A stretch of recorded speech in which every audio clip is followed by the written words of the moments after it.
You might have heard that live shopping is exploding. And I have to tell you, I have been on Whatnot for a couple of weeks now, and I see why it is. Now, Whatnot is my sponsor, and they are the reason I got on the platform and checked it out. I'm glad they did. They made it easy for me. I'm going to make it easy for you. I love it. Whatnot is where you get great products without paying full price. It's that simple. I'm hooked on their live shows, too. You got to see them. They're so much fun. And I see why Whatnot has climbed to the top of the App Store. And listen, if you're selling online, or maybe you have a storefront and you're hoping people will find your listing or maybe walk in your store, Whatnot flips that, because on Whatnot, you go live and you sell directly to people in real time. And I may admit, although you didn't hear from me, I may have picked up a couple of power tools or so in the past couple of days. I'm just saying.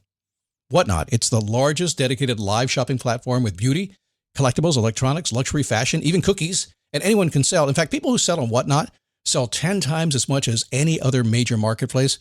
That's because you're not just listing products, you're building real connections with buyers. So whether you're shopping or you're selling, download the Whatnot app today and get free shipping on your first order. Just search WHATNOT, Whatnot, in the App Store and start scoring amazing deals.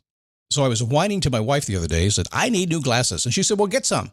I couldn't tighten them anymore. They were scratched. You know the thing, right? But I didn't want to go through the process because you have to make the appointment. You have to spend weeks to get them done. And you got to pay a fortune, right? That's real. But I did. I spent $500 on frames and glasses, and that was cheap. And then I ordered a pair from my sponsor, Zenni Optical, for $70. Zenni is an online eyewear shop, prescription glasses, sunglasses, blue light lenses, starting at under $30. You go to Zenni.com, you pick a frame, upload your prescription, and they ship it to your door. No appointment, no store, no upsell at the counter. And by the way, if you are saying, do I really need new glasses, or do I have to put up with one pair to do everything I need to do for the next 2 years? No, you can get what you want starting at under $30. And if you've never bought glasses online, don't worry about it. I haven't either. Zenni has a virtual try-on so you can see exactly how the frame looks before you commit to buying them, with no salesman looking at you saying, those look good, but these expensive ones would look better. No, you don't get that. I'm excited. I can't wait to get my Zenni glasses and tell you more about them. If your glasses are overdue for a refresh, now's the time. Go to Zenni.com/podcast and use the code podcast15 for 15% off your first order. The styles sell out, so don't sit on it. That's ZENNI.com/podcast. Promo code podcast15.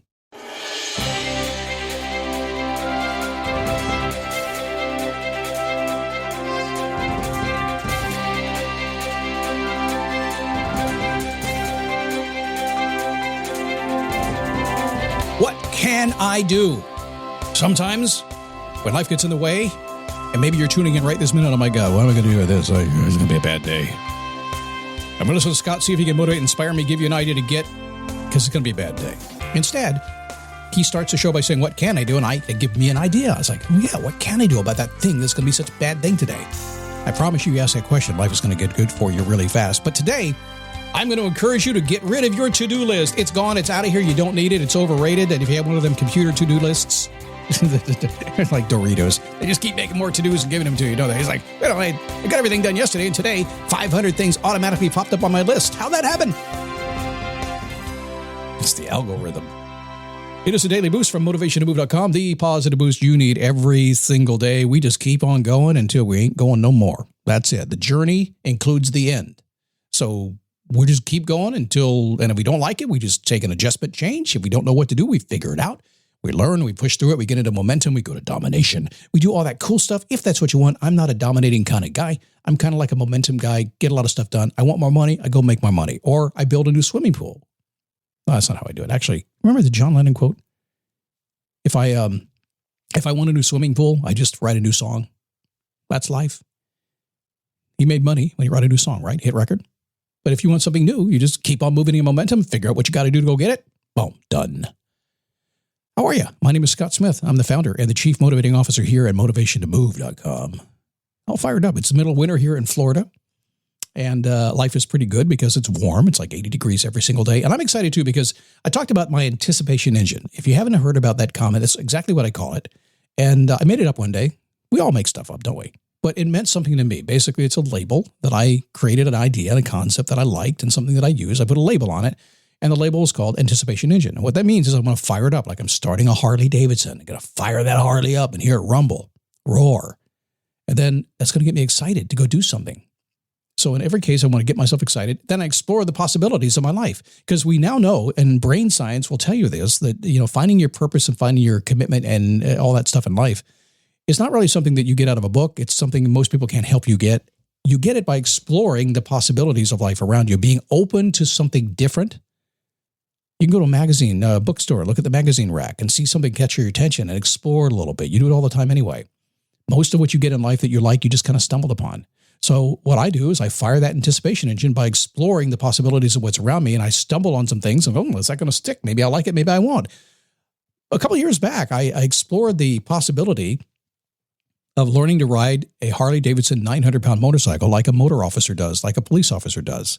They call them motor officers. Slow in traffic, maximum control over this beastly 900-pound machine. And I got intrigued by it, but it's kind of hard to get in. It's a very hard skill to learn. It's kind of cliquish because I'm not a cop and they are, and my experience as cops is usually either at CrossFit or with them pulling me over and me talking my way out of whatever they pulled me over for, which I've successfully done every single time it's ever happened. And no, I won't tell you how many times it's happened and why they pulled me over. Nonetheless, I got this idea to learn to ride them. So I actually bought a Road King because that was the bike they ride on. And it took me forever to get in. I took my first official motor officer training class 101. And you know what they said to me? Hey, you should be in the next class. You're too good for this. But let me give you something else to do. And then they figured out that I wasn't that good. But it was so cool. I was so excited about it. I just couldn't wait to get there and just be a kid on my motorcycle riding on a 43-degree day in Florida, which is rare to begin with. But fired up the motivation. You need to do that. What can you fire up yourself today? What can you anticipate so much? What can you put in your life that you'll anticipate? What can you explore right now, this minute? Well, not in this minute. Wait till I'm done, okay? I'm busy here. But when I'm done, what could you explore? That's not even the topic of today's show, but I tell you what, it should be the topic of your own show every single day. How will I explore the possibilities? So I get something so excited, it fires up my anticipation engine.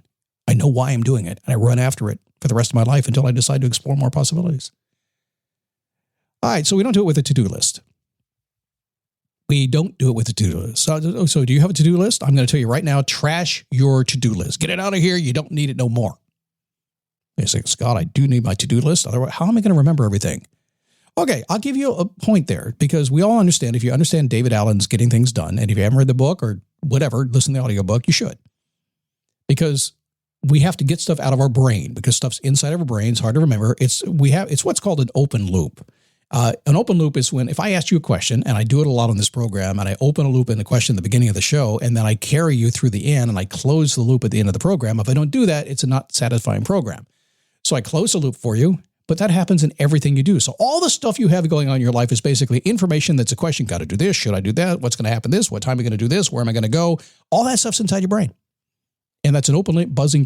You wonder why you have no time to focus on anything, right? And then you put it on a piece of paper where every time you look at it, it's just an open loop dogging you every single day. So I need to get rid of it. So back in, it was 1983, I was a production director at a radio station, Kiss FM in Miami. And it was the first time I ever actually had a job where at the end of the day, I wasn't finished. I'd always been a disc jockey. And that meant when I was done, it was just time to go to the bar and eat pizza and stuff. That was it. Nothing else to worry about because the big adult folk did all that stuff. And then I became a big adult folk. I got a production director job and suddenly I had stuff to do that never went away. My to-do list never ended. Every single day, forever, 24/7, there was always something to do and it drove me crazy. So what I did was I took a pad of paper, I wrote it down, I downloaded my brain, I locked it in my drawer, and I went home. Peace and quiet arrived in my life. But then I came back the next day and went crazy. There was more to do, more to-dos. So it goes on. So I'm trying to check off these things. And back in the 80s, we had the Franklin Covey planners. Remember those things?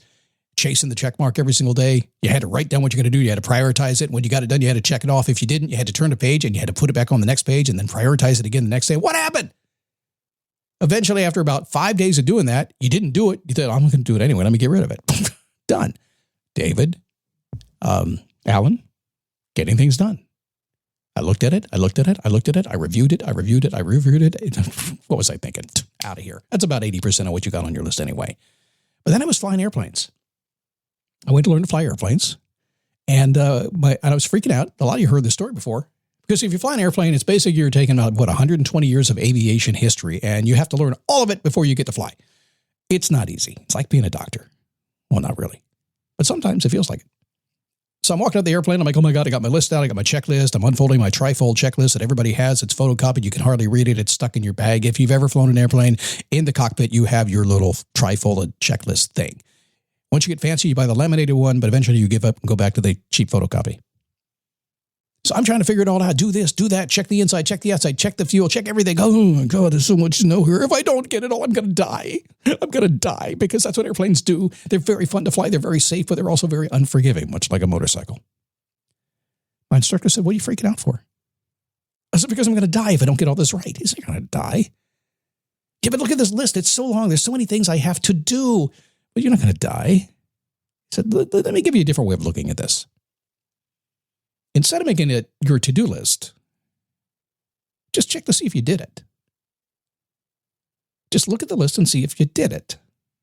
Because you know what you did, right? So just relax and look at the list and see if you did it. So from that day forward, I never looked at the checklist as a check it off to get it done list. I looked at it as, did I do it? And it became the did I do it list. So I don't have a to-do list anymore. I have a did I do it list. Does that mean I don't have stuff written down or something popping up on my Asana program on my computer? I have a lot of stuff. I have a lot going on. I have thousands of items that pop up all the time. Doesn't matter how many pop up on my list. All I have to do is say, did I do it? And in most cases, I did what's important already without even thinking about it. In many cases, though, things pop up, I didn't do it, and I go, next question. Do I have to do it?